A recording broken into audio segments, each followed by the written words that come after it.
প্রিয় দর্শক বন্ধুরা, এই মুহূর্তে প্রাথমিকে প্রশ্নভুল ম্যাট 1594 এবং মাদ্রাসা সংক্রান্ত বিষয় গুরুত্বপূর্ণ দুটি খবর আপডেট থাকছে এই ভিডিওতে। তাই অবশ্যই ভিডিওটিকে শেষ পর্যন্ত দেখে নেবেন এবং যারা এখনও পর্যন্ত চ্যানেলটি সাবস্ক্রাইব করেননি অবশ্যই সাবস্ক্রাইব করে সঙ্গে থাকবেন। বন্ধুরা, এই মুহূর্তে প্রাথমিকে প্রশ্নভুলে ম্যাট 1594 থেকে অত্যন্ত গুরুত্বপূর্ণ কিছু খবর আপডেট উঠে আসছে। সঙ্গে থাকছে তিনটি গুরুত্বপূর্ণ পয়েন্ট, পাশাপাশি মাদ্রাসার খবর।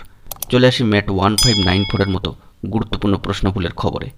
বন্ধুরা, 28/7/2023 তারিখে অত্যন্ত গুরুত্বপূর্ণ মামলা প্রাথমিকের ক্ষেত্রে দুলাল শেখের 1360/2023 অত্যন্ত গুরুত্বপূর্ণ একটি ম্যাট কিন্তু ফাইল করা হয়েছে, যার সাথে সম্পর্কিত বিষয় ম্যাট 1594। সম্মানীয় বিচারপতি উদয় কুমার মহাশয় এবং সম্মানীয় বিচারপতি সৌমেন সেন মহাশয়ের ডিভিশন বেঞ্চে করা গুরুত্বপূর্ণ মামলা 1360/2023 থেকে গুরুত্বপূর্ণ অর্ডার কিন্তু বেরিয়ে এসেছে।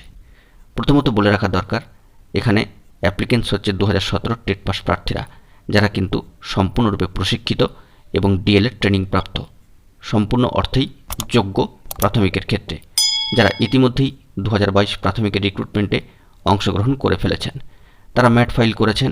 তাদের তরফ থেকে সম্মানীয় আইনজীবী সুবীর সান্যাল মহাশয় গুরুত্বপূর্ণ বার্তা রেখেছেন যে ম্যাট 1594 থেকে যারা 6 নম্বর পেয়ে পাশ করবে তারা বর্তমান নিয়োগে, অর্থাৎ যে অনগোয়িং 2022-এর রিক্রুটমেন্ট, যেখানে সামগ্রিকভাবে অন্তর্বর্তীকালীন স্থগিতাদেশ এসেছে, সেখানে অংশগ্রহণ করতে পারবে না। এছাড়াও এতে যাদের ইন্টারভিউ হয়ে গেছে তাদের অধিকার বোধ কিন্তু ক্ষুণ্ণ হবে। কার্যত এই সমস্ত বিষয়গুলিকে তুলে ধরা হয়েছে সেই গুরুত্বপূর্ণ মামলার শুনানিতে। এবং রিট পিটিশনেও ম্যাট 1594 থেকে বসতে দেওয়ার কোনো কথা কিন্তু ছিল না, যা সম্মানীয় আইনজীবী উল্লেখ করেছেন শুনানির সময়। এই সামগ্রিকভাবে শুনানির ক্ষেত্রে সম্মানীয় বিচারপতিদের তরফ থেকে বেশ কিছু পর্যবেক্ষণ উঠে এসেছে, যা অত্যন্ত তাৎপর্যপূর্ণ। তিনটি গুরুত্বপূর্ণ পয়েন্ট এখানে উল্লেখ করব। চলুন আমরা সেই পয়েন্টগুলিকে পর্যায়ক্রমিকভাবে জেনে নেওয়ার চেষ্টা করি। মূলত সম্মানীয় বিচারপতিরা এটা মনে করছেন যে প্রশ্নভুলে বেশ কিছু প্রার্থী নম্বর পাননি, তাই তারা চাকরি পাননি।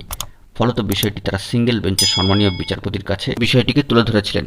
তবে দুলাল শেখের গুরুত্বপূর্ণ মামলার ক্ষেত্রে যে ম্যাটটি, সেখানে সম্মানীয় ডিভিশন বেঞ্চের দুই বিচারপতির তরফ থেকে যে বার্তাটি উঠে এসেছে বা পরামর্শটি উঠে এসেছে, সেটি হলো এরকম।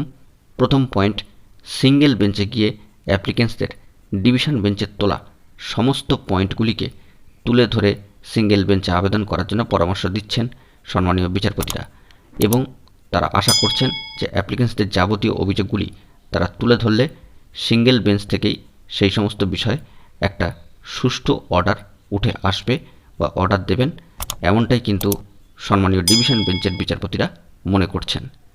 দ্বিতীয় পয়েন্টটি অত্যন্ত গুরুত্বপূর্ণ, যে ম্যাট 1594 থেকে সকলেই যে বসতে পারবেন তা কিন্তু নয়। এটা কিন্তু অবশ্যই আমাদেরকে জেনে রাখা প্রয়োজন।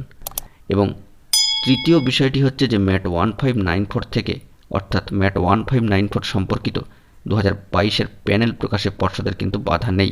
যদিও সামগ্রিকভাবে 2022 প্রাথমিকের রিক্রুটমেন্টের উপরে অন্তর্বর্তীকালীন স্থগিতাদেশ এসেছে সর্বোচ্চ ন্যায়ালয়ের তরফ থেকে, তবুও ম্যাট 1594 সম্পর্কিত 2022 প্যানেল প্রকাশে পর্ষদের বাধা নেই। অর্ডারে সেরকম বিষয়টি কিন্তু উঠে আসছে। অর্থাৎ বন্ধুরা, 28/7/2023 তারিখে যে গুরুত্বপূর্ণ মামলা শুনানি হয়েছে, সেখান থেকে সামগ্রিকভাবে এই তিনটি বিষয় কিন্তু উঠে আসছে, এটুকু বলা যেতেই পারে। সংক্ষেপিত তা আপনাদের মাঝে তুলে ধরলাম। চলে আসি মাদ্রাসার বিষয়। 27 তারিখে এই মাদ্রাসা সংক্রান্ত 5% ছাড়ের বিষয় কিন্তু শুনানি হয়েছে। সেখান থেকেও বিশেষ কিছু গুরুত্বপূর্ণ বিষয় কিন্তু উঠে এসেছে।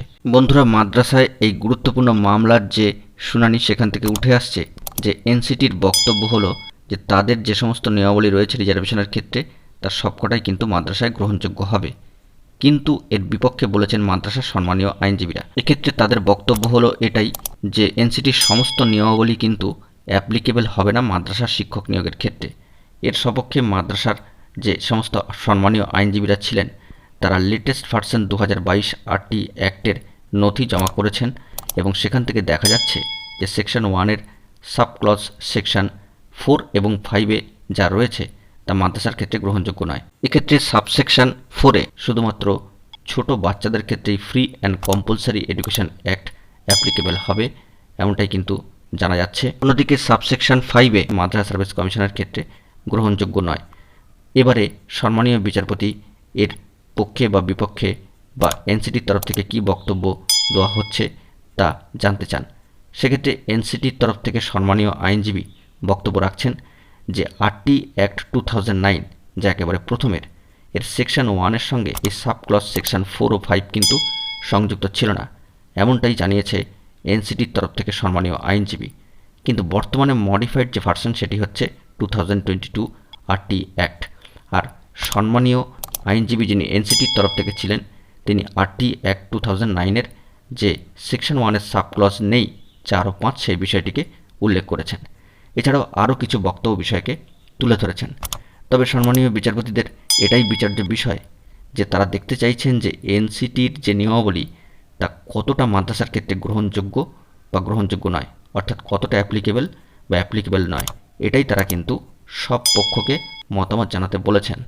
এরকমই একটি খবর উঠে আসছে এবং এই মামলার পরবর্তী শুনানির দিন কিন্তু রাখা হয়েছে আগামী 4ই অগস্ট। দেখা যাক পরবর্তী সময় কি গুরুত্বপূর্ণ খবর আপডেট উঠে আসে, অবশ্যই তা তুলে ধরব। বন্ধুরা, এখন এটুকুই। সকলে ভালো থাকবেন, চ্যানেলটিকে সাবস্ক্রাইব করে সঙ্গে থাকবেন। ধন্যবাদ।